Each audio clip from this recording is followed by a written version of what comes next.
kami dari kelompok 2 Ekonomi Makro dan saya Anggita Priscilia Choa. Saya akan menjelaskan pengertian SDG dan tujuan yang pertama SDG. Apa sih itu SDG? SDG merupakan singkatan dari Sustainable Development Goals. SDG merupakan rencana aksi sosial global termasuk Indonesia guna untuk mengakhiri kemiskinan, kesenjangan, dan melindungi lingkungan. SDG berisikan 17 tujuan dan 169 target yang diharapkan dapat tercapai pada tahun 2030. Tujuan SDG yang pertama yaitu mengakhiri kemiskinan. Tujuan mengakhiri kemiskinan menjadi tujuan utama dari 17 tujuan yang disepakati dalam SDG. Tujuan utama tersebut harus menjadi tema pembangunan, agenda utama, dan berkelanjutan yang melatari berbagai tujuan pembangunan lainnya seperti infrastruktur, pariwisata, pangan, dan energi lain-lain. Dalam tujuan yang pertama ini terdapat 5 target di dalamnya. Yang pertama, pemberantasan kemiskinan. Kedua, penerapan perlindungan sosial. 3, pemenuhan layanan dasar. 4, mengurangi kerentanan terhadap bencana. Serta 5, penguatan kebijakan dan mobilisasi berbagai sumber daya untuk mengakhiri kemiskinan. Oke, perkenalkan nama saya Kevin Romando. Saya di sini sebagai anggota kelompok 2 Ekonomi Makro dan saya akan menjelaskan tujuan nomor 2 dari SDGs. Tema dari tujuan nomor 2 ini yang pertama itu temanya mengakhiri kelaparan, mencapai ketahanan pangan dan nutrisi yang lebih baik dan mendukung pertanian berkelanjutan. Oke. Di tujuan nomor 2 ini 5 target yang harus dicapai. Yang pertama itu pada tahun 2030 mengakhiri kelaparan dan memastikan adanya akses bagi seluruh rakyat, khususnya mereka yang miskin dan berada dalam rentan, termasuk bayi, dengan pangan yang aman, bernutrisi dan kehidupan seperti itu. Pada tahun 2030 tersebut akan mengakhiri segala macam bentuk malnutrisi, termasuk pada tahun 2025 mendatang. Mencapai target-target yang sudah disepakati secara internasional tentang gizi buruk dan penelantaran pada anak balita dan mengatasi kebutuhan nutrisi untuk para remaja, putri, ibu hamil dan menyusui manula. Pada tahun 2030 menggandakan produktivitas agrikultur dan pendapatan dari produsen makanan di skala kecil, termasuk melalui akses yang aman dan setara terhadap tanah, sumber-sumber nutrisi lainnya dan juga input pengetahuan layanan finansial pasar dan kesempatan untuk mendapatkan nilai tambah dan lapangan kerja bukan pertanian. Dan pada tahun 2030 tersebut juga memastikan sistem produksi pangan yang berkelanjutan dan mengimplementasikan praktik-praktik agrikultur yang tahan lama, yang dapat menaikkan produktivitas dan produksi, yang dapat membantu menjaga ekosistem, yang dapat memanfaatkan kapasitas, menghadapi terhadap perubahan iklim, cuaca ekstrim, kekeringan, banjir, dan bencana lainnya, serta secara progresif memperbaiki kualitas lahan dan tanah. Pada tahun 2020 kemarin, memelihara keanekaragaman genetika bumi, mengolah tanaman dan persawahan serta melestarikan hewan jinak dan spesies liar terkait, termasuk melalui bank benih dan tumbuhan yang dipelihara dengan baik keragamannya pada level nasional, regional, dan internasional, dan mendukung akses terhadap pembagian keuntungan yang adil dan setara yang berasal dari pemanfaatan sumber-sumber genetika dan pengetahuan tradisional seperti yang telah disepakati secara internasional. Adapun poin-poinnya yang terdapat dalam tujuan nomor 2 ini, yang pertama itu menaikkan investasi, memperbaiki dan menjaga pembatasan perdagangan dan eksplorasi dalam pasar agrikultur dunia. Terus yang terakhir ini ada mengadopsi ukuran-ukuran yang dapat memastikan fungsi yang layak bagi pasar komoditi pangan dan turunannya dalam memfasilitasi akses terhadap informasi pasar. Ya, sekian itu tujuan nomor 2 dari saya. Terima kasih. Oke, kali ini saya akan menjelaskan tujuan nomor selanjutnya, yaitu nomor 3.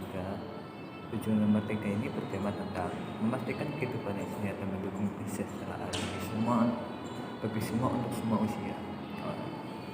Adapun target-targetnya yang harus tercapai dalam tujuan nomor 3 kali ini, itu yang pertama pada tahun 2030 mengurangi rasio angka kematian ibu menjadi kurang dari 70 per 100.000 kelahiran. Nomor 2, pada tahun 2030 mengakhiri kematian dapat dicegah pada bayi baru lahir dan balita, di mana setiap negara menargetkan untuk mengurangi kematian neonatal setidaknya menjadi kurang dari 12 ribu kelahiran dan kematian balita menjadi tambah 25 per 1000 kelahiran. Nomor 3, pada tahun 2030 juga mengakhiri epidemi AIDS, tuberkulosis, malaria, dan penyakit tropis lainnya, dan memerangi hepatitis, penyakit yang ditularkan lewat air dan penyakit menular lainnya. Pada tahun 2030 tersebut juga tujuan nomor 3 ini menargetkan mengurangi sepertiga dari kematian dini yang disebabkan oleh penyakit tidak menular melalui tindakan pencegahan dan pengobatan serta menaikkan kesehatan mental dan kesejahteraan.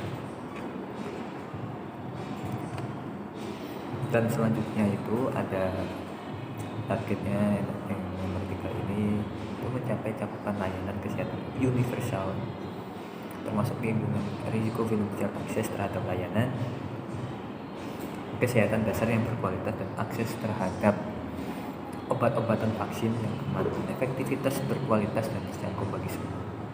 Dan pada tahun 2030 juga secara substansial mengurangi risiko angka kematian dan penyakit yang disebabkan oleh bahan kimia berbahaya dan juga polusi dan kontaminasi udara, air, dan tanah. Poin-poinnya terhadap tujuan nomor 3 ini, yang poin nomor 1 itu ada menguatkan implementasi dari kerangka kerja konvensi WHO atau World Health Organization mengenai kontrol terhadap tembakau di semua negara sebagaimana layaknya. Poin nomor 2, mendukung riset dan pengembangan dari vaksin dan obat-obatan untuk penyakit menular dan tidak menular yang secara khusus mempengaruhi negara-negara berkembang, menyediakan akses terhadap obat-obatan dasar dan vaksin yang terjangkau sesuai dengan apa yang dicanangkan WHO tersebut. Poin nomor 3, secara substansial meningkatkan pendanaan dan untuk perekrutan pengembangan training dan daya serap tenaga kerja kesehatan di negara-negara berkembang, terutama di negara kurang berkembang dan negara berkembang kepulauan kecil. Poin yang terakhir di tujuan nomor 3 ini menguatkan kapasitas di setiap negara, khususnya di negara berkembang untuk peringatan dini, mengurangi risiko dan manajemen risiko kesehatan nasional dan global. Itulah penjelasan tujuan nomor 3 dari saya tentang memastikan kehidupannya sehat dan mendukung kesehatan bagi semua untuk semua usia. Sekian dan terima kasih. Sekarang saya akan menjelaskan tujuan nomor 4 dari SDGs bertema tentang memastikan pendidikan yang inklusif dan berkualitas setara juga mendukung kesempatan belajar seumur hidup bagi kita semua. Adapun target-targetnya dari tujuan nomor 4 ini, yang pertama pada tahun 2030 memastikan bahwa semua anak perempuan dan laki-laki menyelesaikan pendidikan primer dan sekunder yang gratis, setara dan berkualitas yang mengarah pada hasil belajar yang relevan dan efektif. Pada tahun 2030 juga memastikan bahwa semua anak perempuan dan laki-laki mendapat akses terhadap pengembangan masa kanak-kanak secara dini yang berkualitas, juga pengasuhan pendidikan pradasar agar mereka siap untuk masuk ke pendidikan dasar. Pada tahun 2030 juga di tujuan nomor 4 ini memastikan akses yang setara bagi semua perempuan dan laki-laki terhadap pendidikan terhadap keahlian yang relevan, termasuk keahlian teknis dan kejuruan untuk mendapatkan pekerjaan yang layak dan wirausaha. Pada tahun 2030 tujuan nomor 4 ini memastikan bahwa mereka yang belajar mendapatkan pengetahuan dan keahlian yang dibutuhkan untuk mendukung pembangunan yang berkelanjutan terhadap pendidikan untuk pengembangan berkelanjutan dan gaya hidup yang berkelanjutan. HAM, kesetaraan gender, mendukung budaya perdamaian, dan anti kekerasan kependudukan global, dan apresiasi terhadap keberagaman budaya dan kontribusi budaya kepada pembangunan berkelanjutan. Adapun poin-poinnya, poin-poin terhadap tujuan nomor 4 ini yang saya bahas sekarang. Yang pertama itu adalah membangun dan meningkatkan mutu fasilitas pendidikan yang sensitif gender, anak disabilitas, dan menyediakan lingkungan belajar yang aman tanpa kekerasan, inklusif, dan efektif bagi kita semua. Poin nomor 2, pada tahun 2020, tahun lalu tepatnya, secara substansial memperbanyak jumlah beasiswa yang tersedia untuk negara-negara berkembang, khususnya negara kurang berkembang, negara berkembang kepulauan kecil, dan negara-negara Afrika, untuk masuk ke pendidikan tinggi termasuk pelatihan kejuruan dan teknologi informasi dan komunikasi teknik, program teknik dan sains di negara-negara maju dan berkembang lainnya.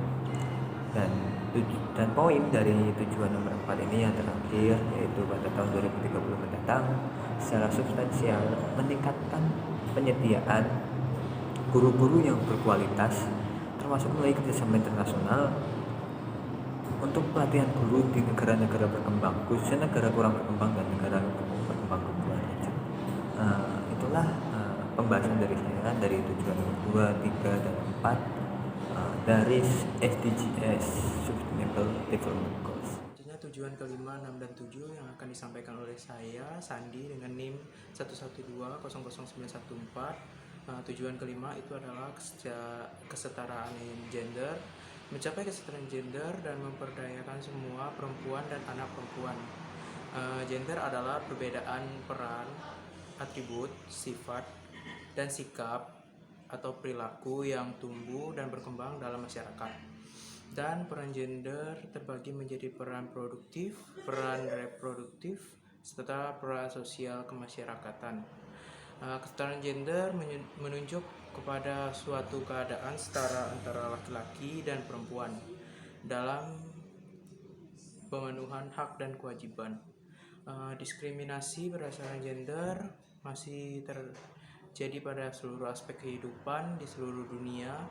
Ini adalah fakta meskipun ada kemajuan yang cukup pesat pada kesetaraan gender dewasa ini. Sifat dan tingkat diskriminasi sangat bervariasi di berbagai negara atau wilayah. Tidak ada satupun wilayah di negara di dunia ketiga di mana perempuan telah menikmati kesejahteraan dan hak-hak hukum, sosial, dan ekonomi. Agenda tujuan pembangunan berkelanjutan memiliki makna yang penting karena setelah diadopsi maka akan dijadikan acuan secara global dan nasional sehingga agenda pembangunan menjadi lebih fokus. Setiap butiran tujuan tersebut menjunjung tinggi hak asasi manusia atau HAM dan untuk mencapai kesejahteraan gender dan pemberdayaan perempuan baik tua maupun muda. Selanjutnya tujuan ke-6 itu akses air bersih dan sanitasi, memastikan ketersediaan air bersih yang berkelanjutan dan sanitasi bagi semua. Air bersih dan sanitasi layak adalah kebutuhan dasar manusia. Salah satu poin dalam tujuan pembangunan berkelanjutan atau Sustainable Development Goals atau biasa disingkat dengan SDGs pada sektor lingkungan hidup adalah memastikan masyarakat mencapai akses universal air bersih dan sanitasi. Fokus utama pada ketersediaan pangan, air bersih, dan energi yang merupakan dasar dari kehidupan. Perubahan yang paling penting dalam konsumsi berkelanjutan dan produksi akan didorong oleh teknologi, inovasi, desain, produk, pedoman kebijakan yang terperinci, pendidikan, dan perubahan perilaku. Selanjutnya yang akan saya sampaikan yang terakhir adalah tujuan ke-7, yaitu energi bersih dan terjangkau. memastikan akses terhadap energi yang terjangkau dapat diandalkan, berkelanjutan, dan modern bagi semua. Pembangunan ekonomi yang inklusif adalah cara paling efektif untuk mengurangi kemiskinan dan meningkatkan kesejahteraan. Tetapi sebagian besar kegiatan ekonomi mustahil dilakukan tanpa tersedianya energi modern yang cukup, handal, dan memiliki harga yang kompetitif. Kemajuan teknologi yang pesat telah menurunkan biaya energi terbarukan bagi tiap orang. Kita sekarang melihat investasi skala besar dalam energi terbarukan yang sudah umum seperti tenaga air, juga teknologi maju seperti tenaga panas matahari, bumi, dan angin. Antara tahun 2010 dan 2012 kenaikan sebesar 4% secara global dalam penggunaan energi terbarukan yang modern. 3/4 disediakan oleh tenaga angin, matahari, dan bumi. Sekian dari saya, dilanjutkan oleh teman saya.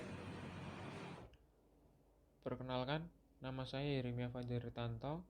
Nomor induk mahasiswa saya 112000888 akan menjelaskan tentang tujuan SDG bagian ke-8, 9, dan ke-10. Tujuan SDG ke-8 adalah pekerjaan layak dan pertumbuhan ekonomi. Di sini SDG memiliki beberapa target, yaitu memelihara pertumbuhan ekonomi per kapita sesuai dengan situasi nasional dan setidaknya mempertahankan 7% pertumbuhan produk domestik bruto per tahunnya di negara-negara kurang berkembang. Mencapai level yang lebih tinggi untuk produktivitas ekonomi melalui disertifikasi, peningkatan mutu teknologi dan inovasi, termasuk fokus terhadap sektor-sektor yang mempunyai nilai tambah.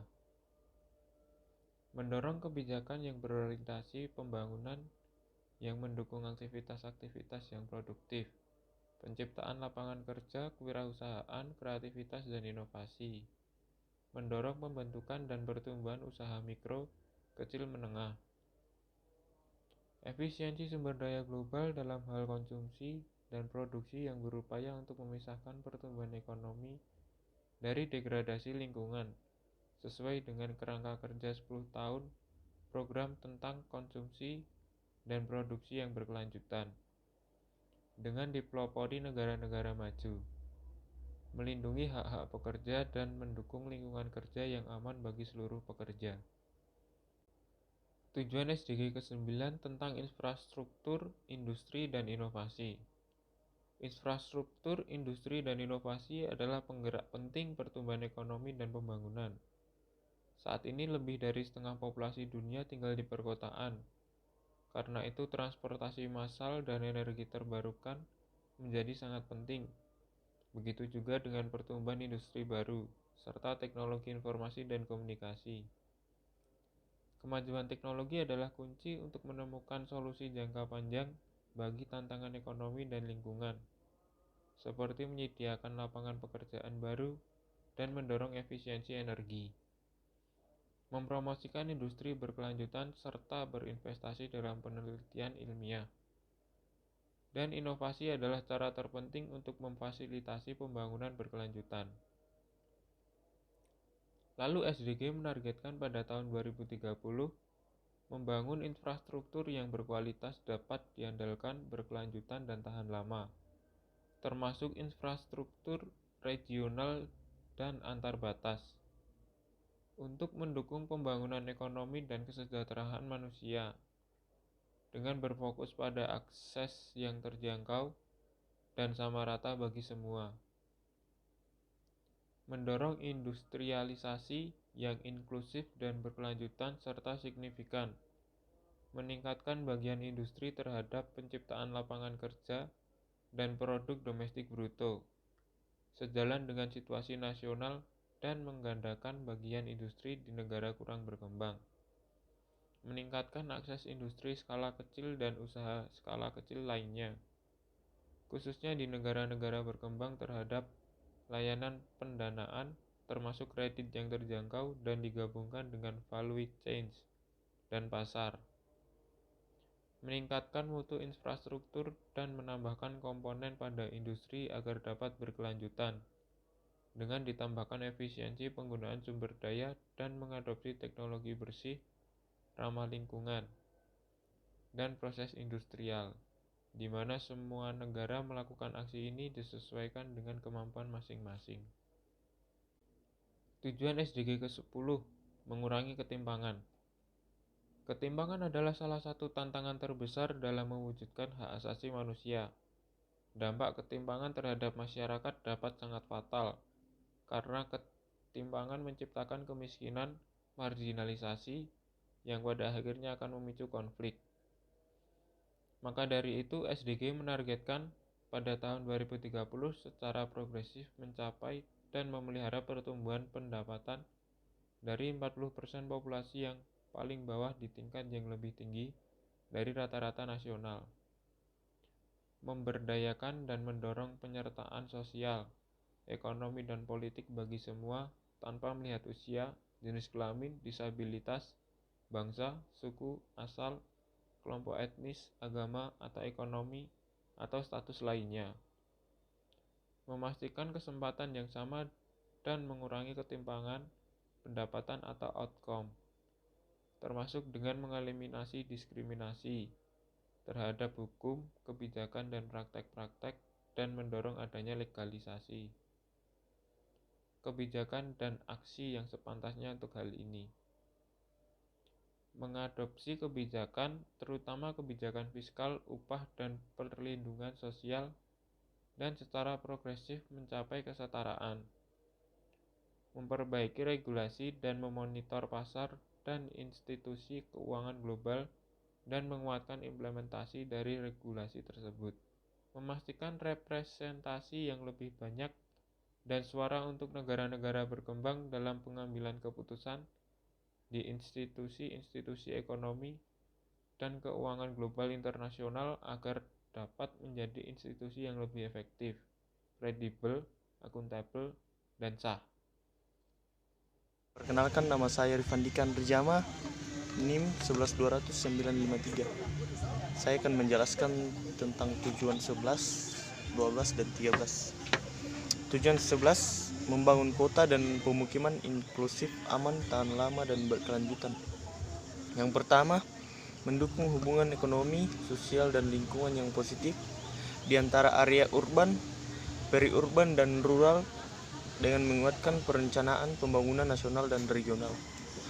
Yang kedua, pada tahun 2020 secara substantif meningkatkan jumlah kota dan pemukiman yang mengadopsi dan mengimplementasikan kebijakan dan rencana yang terintegrasi menuju inklusif, efisiensi sumber daya, mitigasi dan adaptasi terhadap perubahan iklim, tahan terhadap bencana, dan mengembangkan dan mengimplementasikan sejalan dengan The Sendai Framework for Disaster Reduction 2015 sampai 2030 dan manajemen risiko bencana yang holistik pada semua level. Yang ketiga, mendukung negara-negara kurang berkembang termasuk melalui bantuan finansial dan teknisi dalam membangun bangunan yang berkelanjutan dan tahan lama dengan memanfaatkan bahan material lokal. Tujuan yang ke-12, memastikan pola konsumsi dan produksi yang berkelanjutan. Pertama, mendukung negara-negara berkembang untuk menguatkan kapasitas ilmiah dan teknologi agar dapat bergerak menuju pola-pola konsumsi dan produksi yang berkelanjutan. Yang kedua, mengembangkan dan mengimplementasikan alat untuk memonitor dampak pembangunan berkelanjutan untuk pariwisata yang berkelanjutan yang dapat menciptakan lapangan kerja dan mendukung budaya dan produk lokal. Yang ketiga, merasionalisasikan subsidi bahan bakar fosil yang tidak efisien yang justru mendorong konsumsi berlebihan dengan cara menghilangkan penyimpangan pasar sesuai dengan situasi nasional, termasuk dengan merekrutasi pajak dan secara bertahap mengurangi subsidi yang berbahaya di mana adanya untuk merefleksikan dampaknya terhadap lingkungan dan dengan melihat pada kebutuhan spesifik dan kondisi negara-negara berkembang dan meminimalisir dampak buruk terhadap pembangunan negara-negara tersebut dengan cara yang melindungi kaum miskin dan masyarakat yang terkena dampak. Tujuan yang ke-13, mengambil aksi segera untuk memerangi perubahan iklim dan dampaknya. Yang pertama, mengimplementasikan komitmen yang dibuat oleh pihak negara-negara maju kepada kerangka kerja konvensi PBB mengenai perubahan iklim dengan tujuan untuk memobilisasikan secara bersama 100 miliar US dollar per tahun pada tahun 2020 dari segala sumber untuk memenuhi kebutuhan negara-negara berkembang dalam konteks aksi mitigasi dan transparansi terhadap implementasinya, dan secara penuh mengoperasikan dana iklim hijau Green Climate Fund melalui kapasitasnya secepat mungkin.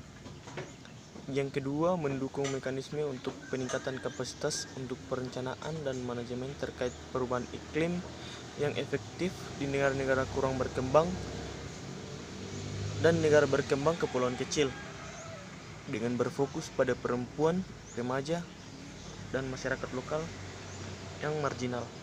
Perkenalkan, nama saya Umusur Pegujawang, NIM saya 1119079. Saya akan membaca tentang bagian tujuan.